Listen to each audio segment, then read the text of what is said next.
Hey guys, and welcome back to this channel. In this video I'll be showing you guys how you can add this grid to your video in CapCut PC.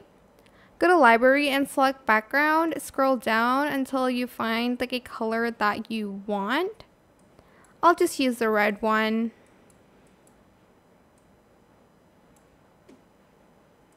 I'm going to rotate that.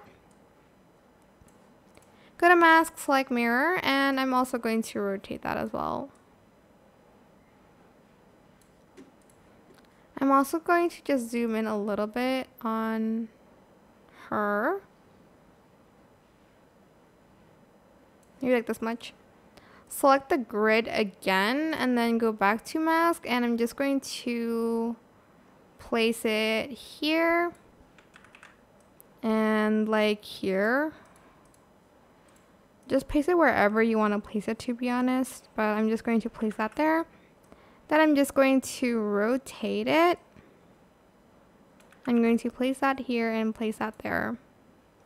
If you'd like to, you can also select the video and add a keyframe, and when she moves out of the grid like so, you can like move her into the grid. Make sure you lock it though, so that the grid doesn't move with the video. But make sure this doesn't show. And yeah, that is it. I hope this tutorial was helpful for you guys. Don't forget to like, comment, share. Also subscribe to this channel if you haven't done that already. If you have any more questions, just leave it in the comment section down below. I will try my best to answer them all for you guys. And if you found this video helpful, please click the thanks button above the description box down below. That is it. Thank you so much for watching. Bye.